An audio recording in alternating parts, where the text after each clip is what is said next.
திருச்சிற்றம்பலம். பின்னாருடைய சிவனையை போற்றி, இந்நாட்டவருக்கும் இறைவா போற்றி. அனைவருக்கும் வணக்கம். தனுசு ராசிக்கு உண்டான பிப்ரவரி மாத பலன்களை பத்தி நம்ம பார்க்கலாம். தனுசு ராசியை பொறுத்த வரைக்கும் பார்த்துட்டீங்கன்னா இந்த மாதம் உங்களுக்கு மிகப்பெரிய யோகத்தை கொடுக்கக்கூடிய ஒரு மாதம். அதற்கு முன்னாடி நம்மளுடைய சேனலை சப்ஸ்கிரைப் பண்ணிக்கோங்க. பெல் பட்டன்ல ஆல் அப்படின்னு சொல்லக்கூடிய பட்டனை கிளிக் பண்ணிக்கோங்க. அப்பதான் நம்ம போடக்கூடிய அனைத்து பதிவுகளுமே உங்களுக்கு உடனுக்குடன் வந்துகிட்டே இருக்கும். நம்ம சேனல்ல ஆன்மீகம், இறை வழிபாடு, பரிகாரங்கள் சம்பந்தப்பட்ட அனைத்து விஷயங்களும் கொடுத்துட்டு இருக்கோம். அதையும் நீங்க பார்த்து பயன்பெறுங்கள். தனுசு ராசிக்கு ராசி அதிபதி வக்ரகதியில் இருந்தார். பிப்ரவரி 4ஆம் தேதியோட வக்ர நிவர்த்தி பெறுகிறார். எப்பவுமே ராசி அதிபதி வக்ரமா இருந்தா கோபம், பிடிவாத குணங்கள், எதுலையுமே பார்த்துட்டீங்கன்னா ஒரு இரட்டிப்பு தன்மையோடு இருக்கிறது, மனசு ஒரு நிலையா இருக்காது. என்ன பண்றோம், என்ன செய்யறோம், எதுக்காக அலையிறோம், எதுக்காக போறோம், எதுக்கு கோபப்படுறோம் அப்படிங்கிறது எதுவுமே தெரியாது. இப்ப அந்த வக்ரம் நிவர்த்தி ஆக போகிறார். அப்ப வக்ர நிவர்த்தி ஆனதுக்கு அப்புறம் பார்த்துட்டீங்கன்னா உங்களுக்கு 6ஆம் வீட்டுல தான் இருப்பார். வக்ரமாகி 6ஆம் வீட்டுல இருக்கிறத விட வக்ரம் இல்லாம 6ஆம் வீட்டுல இருக்கும் பொழுது மைண்ட் ரீதியாக இருக்கக்கூடிய இந்த பிரச்சனைகளுக்கு எல்லாமே ஒரு ரிலீஃப் கிடைப்பதற்குண்டான வாய்ப்பு நிச்சயமாக ஏற்படுத்தி கொடுப்பார். தனுசு ராசியை பொறுத்த வரைக்கும் 4ஆம் அதிபதியும் 6ஆம் வீட்டுல இருக்கிறதுனால கொஞ்சம் உடல் ஆரோக்கியத்துல கொஞ்சம் கவனமா இருங்க. ஏன்னா இந்த இடத்துல இருந்து அவர் போறதுக்கு உங்களுக்கு மே மாசம் ஆகும். மே 18ஆம் தேதி தான் உங்களுக்கு விலகிறார். அப்ப அது வரைக்குமே பார்த்துட்டீங்கன்னா உங்களுக்கு இந்த குரு அப்படின்னு சொல்லக்கூடியவருக்கு கொஞ்சம் உடம்பு ரீதியான, மன ரீதியான, தாய் ரீதியாக, அம்மா உறவுகள் ரீதியாக, வண்டி வாகனங்கள் ஏதாவது வாங்கலான் இருக்கீங்கன்னா அதுல ஏதாவது தடை தாமதங்கள் இதெல்லாமே இருந்துகிட்டே இருக்கும். இருப்பினும் வக்கரமாக இருக்கக்கூடிய ஒரு சூழ்நிலைகளை விட வக்ர நிவர்த்தியாக இருக்கும் பொழுது ஓரளவுக்கு உங்களுக்கு நற்பலனை நிச்சயமாக ஏற்படுத்தி கொடுப்பார். அடுத்தது பாருங்க செவ்வாய். இந்த செவ்வாயும் பாருங்க வக்ரத்துல தான் இருக்காரு. உங்களுக்கு தான் வக்ரம், நீங்க உங்க கேரக்டர் தான் வக்ரகதியில போகுது அப்படின்னா 5ஆம் அதிபதி வக்ரத்துல இருக்கிறார். அதுவும் பாருங்க 7ஆம் வீட்டுல. அப்ப 5ன்னா யாரு? குடும்ப ஒற்றுமை, உங்களுடைய குல தெய்வம், உங்களுடைய குழந்தைகள், உங்களுடைய அதிர்ஷ்டங்கள், உங்களுடைய ஒழுக்கம், இதெல்லாமே 5ஆம் இடம் தான். இன்னும் நிறைய இருக்கு. நம்ம பொதுவா மேலாப்புல சொல்லக்கூடிய விஷயங்கள் இதெல்லாமே பிராக்டிக்கலா பாக்குறப்போ இப்ப இது எல்லாமே 5ஆம் இடத்தை குறிக்கிறதுனால அதுவும் வக்ரத்துல இருக்கும் பொழுது அப்ப குழந்தைகள் ரீதியாக குழந்தைகளுக்கு ஏதாவது ஒரு ஏன்னா அவர் 12ஆம் அதிபதி ஆகிறார் செவ்வாய். அப்ப குழந்தைகளுக்கு ஏதாவது ஒரு மருத்துவ செலவு, மாத்தி மாத்தி குடும்பத்துல விரயங்கள் வர்றது, ஹாஸ்பிட்டலுக்கே பாதி காசு செலவாகுதுங்க அப்படின்னு சொல்லக்கூடிய ஒரு சூழ்நிலைகள். அடுத்தது பாருங்க இது உங்க குலதெய்வ கோயிலுக்கு போக முடியல, குலதெய்வத்தினுடைய அனுகிரகம் கிடைக்க மாட்டேங்குது. அதே போல 5ஆம் இடம் அப்படி குடும்ப ஒற்றுமை, குடும்பத்துல கொஞ்சம் சண்டை சச்சரவு, பிரிவினைகள், கொஞ்சம் குடும்பத்தை விட்டு பிரிந்து வாழ வேண்டிய ஒரு சூழ்நிலைகள், இதெல்லாமே உங்களுக்கு இந்த குரு வக்ரமாக இருக்கும் பொழுதும் அதே போல செவ்வாய் வக்ரகதியில் இருக்கிற வரைக்கும் ஏற்படுத்தி கொடுப்பார். இந்த செவ்வாய் அப்படின்னு சொல்லக்கூடியவர் உங்களுக்கு 24ஆம் தேதிக்கு மேல, பிப்ரவரி மாதம் 24ஆம் தேதிக்கு மேல வக்ர நிவர்த்தி ஆகிறார். அப்ப 5குடையவர் 7ஆம் வீட்டுல வக்ர நிவர்த்தி ஆனதுக்கு அப்புறம் சுப நிகழ்ச்சிகள் கைகூடி வரும். குழந்தை சார்ந்த விஷயங்கள், ஒரு குழந்தை உங்க வீட்டுல தவழும் அப்படிங்கிற அமைப்பு உண்டு. 5, 7 தொடர்புனாலே உங்களுக்கு நீங்க எதிர்பார்த்த வரன் கண்டிப்பா கிடைக்கும். ரொம்ப நாளா கல்யாணத்துக்காக தடைகள் வருதுங்க, ஏதாவது தாமதங்கள் வந்துகிட்டே இருக்குதுன்னா இந்த வக்ரம் கண்டிப்பாக நிவர்த்தி ஆனதுக்கு அப்புறம் 24ஆம் தேதிக்கு மேல குழந்தை சார்ந்த விஷயங்கள், சுப நிகழ்ச்சிகள் சார்ந்த விஷயங்கள், திருமணம் சார்ந்த விஷயங்கள், பார்ட்னர் கூட தொழில் பண்றது, பார்ட்னர்ல பிரிவினைகள் இருக்கலாம், அல்லது பார்ட்னர் கூட தொழில் பண்ணி பெரிய லாபங்கள் எல்லாம் இருந்தாலும் கூட இந்த 24ஆம் தேதிக்கு மேல இது சார்ந்ததை நீங்க மூவ் பண்ணீங்கன்னா நிச்சயமாக நடப்பதற்கு, நீங்க எதிர்பார்த்தபடி நடப்பதற்குண்டான வாய்ப்பையும் ஏற்படுத்தி கொடுத்துருவார். அப்ப அவரே உங்களுக்கு 12ஆம் அதிபதியாகி 7ல இருக்கும் பொழுது குடும்பத்தோட சேர்ந்து வெளியூர் வெளிநாடு போறது, அதே போல இன்ப சுற்றுலா போயிட்டு வர்றது, தீர்த்த யாத்திரைகள் போயிட்டு வர்றது, இதெல்லாமே நிச்சயமாக 24ஆம் தேதிக்கு மேல ஏற்படுத்தி கொடுப்பதற்குண்டான வாய்ப்புகளும் உண்டு. அடுத்தது பாருங்க உங்களுடைய ராசிக்கு 7 மற்றும் 10ஆம் அதிபதினு சொல்லக்கூடிய புதன் ராசிக்கு 2ஆம் வீட்டுல இருப்பார் 11ஆம் தேதி வரைக்கும். 7ஆம் அதிபதி 2ஆம் வீட்டில் இருந்தால் மனைவி மூலமாக, கணவர் மூலமாக, பார்ட்னர் மூலமாக தொழில் வரும் அப்படிங்கிற அமைப்பு உண்டு, வருமானம் வரும் அப்படிங்கிற அமைப்பு உண்டு. மனைவி சொத்துக்களோ அல்லது கணவருடைய சொத்துக்களோ ஏதாவது அவர்கள் மூலமாக உங்களுக்கு பண வரவு கிடைக்கும் அப்படிங்கிற அமைப்பு உண்டு.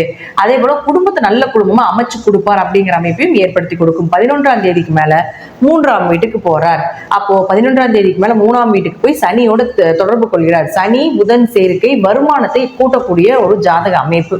இப்ப சனியும் புதனும் சேர்ந்ததுன்னு வச்சுக்கோங்களேன், படிப்பு கொஞ்சம் ஜாதகத்திலே இருந்ததுன்னா படிப்பு கொஞ்சம் மந்தமா இருக்குன்னு சொல்லுவோம். ஆனா படிப்பை விட நாலேஜ் அதிகமா இருக்கும். வேலை வந்து எதிர்பார்த்த வேலை கிடைக்கலன்னு சொல்லுவோம். ஆனா இவர் எதிர்பார்த்ததை விட நல்ல வேலையில நல்ல சம்பளத்தோட கிடைப்பதற்குண்டான வாய்ப்புகள் உண்டு. படிச்ச படிப்புக்கு உண்டானதும் எதிர்பார்த்த வேலைக்கும் கிடைக்காது. ஆனா அதை விட நல்ல பிரம்மாண்டமா எதிர்பார்க்காததெல்லாம் இந்த சனி புதன் சேர்க்கை அப்படிங்கிறது ஏற்படுத்தி கொடுக்கும். ஆனா இந்த சனியும் புதனும் சேர்க்கை அப்படிங்கிறது கொஞ்சம் குழந்தைகள் இந்த சேர்க்கை இருந்துன்னா படிப்புல கொஞ்சம் கவனமா, இந்த காலகட்டங்களில் படிப்புல கொஞ்சம் கவனமா இருக்க வைக்கணும். கொஞ்சம் மந்த நிலைகள் ஏற்படுறதுக்கு வாய்ப்புகள் உண்டு அப்படிங்கிறத நம்ம சொல்றோம். அடுத்து அவரே பாருங்க 10ஆம் அதிபதி மகளார் தொழில் ஸ்தானாதிபதி 2ல் இருக்கும்போது தொழில் மூலமாக நல்ல வருமானங்கள் வந்துட்டு தான் இருக்கும். அடுத்தது 3ஆம் இடத்துக்கு 11ஆம் தேதிக்கு மேல போறப்பவும் பெரிய அளவுக்கு பாதிப்புகள் இருக்காது. ஏதாவது ஒரு வழியில உங்களுக்கு கடுமையா முயற்சி பண்ணி ஜெயிச்சிருவீங்க அப்படிங்கிறத ஒரு அமைப்பு. அடுத்தது பாருங்க சூரியன். இந்த சூரியன் அப்படின்னு சொல்லக்கூடிய உங்களுடைய ராசிக்கு 9ஆம் அதிபதியானவர் 2ஆம் வீட்டுல இருக்கும் பொழுது 9-2 தொடர்பு ஏற்பட்டாலே, அதுவும் பாருங்க 12ஆம் தேதி வரைக்கும் அப்பா கிட்ட பூர்வீக சொத்துக்கள் இதெல்லாம் ஏதாவது வேணும்னு நினைச்சீங்கன்னா, தந்தை மூலமாக வரக்கூடிய பணங்கள் இதெல்லாமே 12ஆம் தேதிக்குள்ள நீங்க பேசிக்கிட்டீங்கன்னா இதெல்லாமே கிடைப்பதற்கு உண்டான வாய்ப்புகள் உண்டு. தந்தை மூலமாக வரக்கூடிய அனுகிரகம், தந்தை மூலமாக வரக்கூடிய பணம் இதெல்லாமே 9 நாளே அப்பா சொத்துக்கள் பூர்வீக சொத்துக்கள் தான். இது எல்லாமே 12ஆம் தேதிக்குள்ள நீங்க பேசும்பொழுது கிடைக்கும். அதே போல உயர்கல்வி சார்ந்த ஏதாவது ஒரு விஷயங்கள் உங்களுக்கு படிக்கணும், அல்லது அது சார்ந்த ஏதாவது ஒரு விஷயங்கள் நடக்கணும் அப்படின்னா 12ஆம் தேதிக்குள்ள அதை வைத்துக் கொள்வது என்பது ஒரு சிறப்பான விஷயமாக இருக்கும். 12ஆம் தேதிக்கு மேல நீங்க பாத்துட்டீங்கன்னா இந்த கிரக சேர்க்கை அப்படிங்கிறது 3ஆம் வீட்டுக்கு போகும் பொழுது சனி சூரியன் சேர்க்கையாக மாறும். சனி சூரியன் சேர்க்கை ஆண் ஜாதகத்தில் இருந்தால் அப்பாவுக்கும் பையனுக்கு சண்டை தான் வரும், பூர்வீக சொத்து பிரச்சனை தான் வரும், கேட்டா கொடுக்க மாட்டாரு. இயற்கையாக உங்க ஜாதகத்துல சனியும் சூரியனும் சேர்ந்ததுன்னா பாருங்களேன், நீங்க கேட்கறது கிடைக்காது. அப்பாவுக்கும் பையனுக்கும் ஒரே சண்டை சச்சரவு பிரச்சனை இதுதான் போயிட்டு இருக்கும். அப்பா இருந்தா பையன் இருக்க மாட்டார், பையன் இருந்தா அப்பா இருக்க மாட்டார், வீட்டு விட்டு வெளியே போயிடுவாங்க.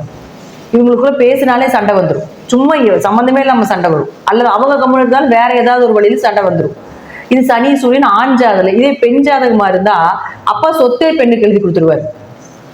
அவங்களும் பொண்ணுக்கும் அப்பாவுக்கும் அவ்வளவு அண்டர்ஸ்டாண்டிங்கா இருப்பாங்க.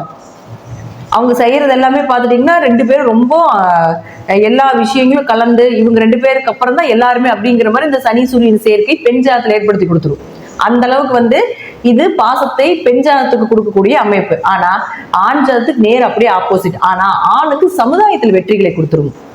வெளி உறவுகள்ல அரசாங்க வேலை இது இன்னொன்னு கேட்டீங்கன்னா, உங்களுக்கு ஏதாவது கவர்மெண்ட் ஜாப் கிடைக்கணும் அப்படின்னு ஒரு அமைப்பு இருக்கு ஜாதகத்துல அப்படின்னா இந்த சனி சூரியன் புதன் சேர்க்கை மற்றும் செவ்வாய் சேர்க்கை எல்லாமே கவர்மெண்ட் வேலைக்கு உண்டான வாய்ப்புகளை ஏற்படுத்தி கொடுக்கும். உங்க ஜாதகத்துல சனி சூரியன் சேர்க்கை கவர்மெண்ட் வேலை கிடைக்கும் அப்படின்னு இருக்கும் இல்லைங்களா? அப்படி இருந்துச்சுன்னா இந்த கிரக சேர்க்கையை பயன்படுத்திக்கோங்க. அடுத்த மாதம் கண்டிப்பாக பிப்ரவரி மாதம் இது கவர்மெண்ட் வேலைக்கு உண்டான அரசுல ஏதாவது ஒரு வேலை, அரசு வருமானம் வர்றது, அதுல ஏதாவது போஸ்டிங் போடுறது, டிரான்ஸ்பர் ஆகுறது, ஒரு இடம் விட்டு இடம் மாறுறது, அல்லது புதுசா ஏதாவது கவர்மெண்ட் எக்ஸாம் எழுதுறது, இதெல்லாம் நீங்க பயன்படுத்தி கொள்ளலாம். அது உங்களுக்கு சாதகமாக வர்றதுக்கு உண்டான வாய்ப்பையும் ஏற்படுத்தி கொடுக்கும். அது 3ஆம் இடத்துல இருக்கும்பொழுது கடுமையா முயற்சி செய்தீங்கன்னா நிச்சயமாக கிடைப்பதற்குண்டான வாய்ப்புகள் உண்டு.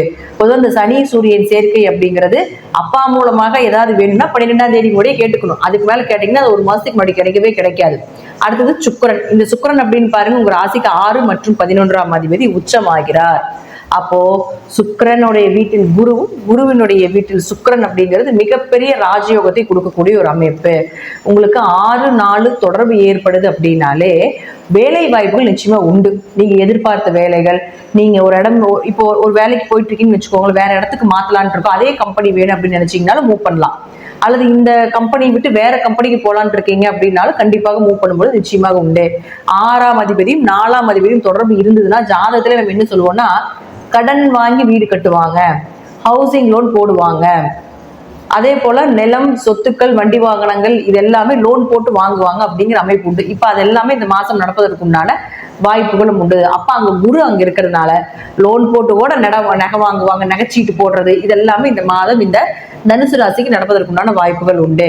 அப்ப அவரே 11ஆம் அதிபதியமாக இருக்கிறதுனால அதுல அதீத லாபத்தையும் ஏதாவது ஒரு வழியில ஏற்படுத்தி கொள்வார்கள் அப்படிங்கிறது முற்றிலும் உண்மையான ஒரு விஷயம்.